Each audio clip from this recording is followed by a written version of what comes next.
Bafethu, over 50% of you are watching the channel. Mara, you haven't subscribed. Bafethu, please subscribe. Let's get to 200k subscribers before the season ends. Subscribe. It's free.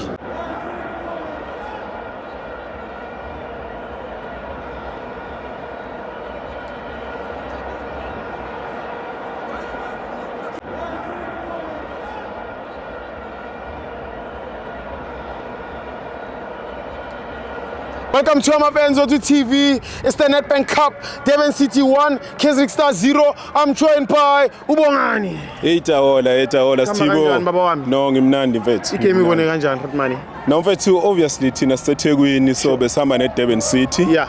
Besifuna le ntwana lezi kuthiwa ama Giant Killers. I know. Yeah. Durban City itshengisile ukuthi hayi sikhona. Yes. So i1-0 is happy, sifuna ukubona ukuthi hayi izokwenzani. Sayifisela ke vele nabo, more especially osimo. Yeah. Siyafisa ukuthi benze kahle mfethu. Sure. It's a local team. Yeah. So we're with them. Man of the match. Khona le ntwana ebedlala I think u18 Pochenpool ngibone ngathi he was driving the midfield very well. Yeah. Ngimthandile but ke ngoba ngapha kwi-Keswick ngibone sengathi ubani uThikazi engibone bawisa phansi kabi ngiyabona ukuthi coach mhlawumbe eflankini ngibone ngathi kodwa ke ngiyabona bemdonsa but Pochenpool ngibone edlala kahle number 18 for iDurban City kwi-final baba wami ucanga ukuthi kuzokora bani.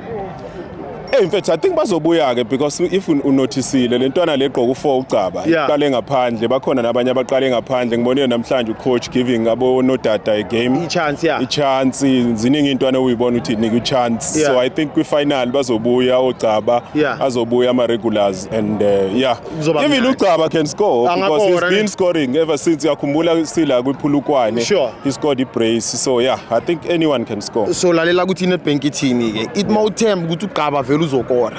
Thatha i-personal loan ye4,000 rand. Ucaba makangakora leyo mali yakhe ngikubhatale nix. Hayi ngithi ucaba uzokora. Hayi sobona ke personal loan. Hayi sicabanga ke personal loan Stibo. Hayi sicabanga mfethu. Ngiyabonga kakhulu though.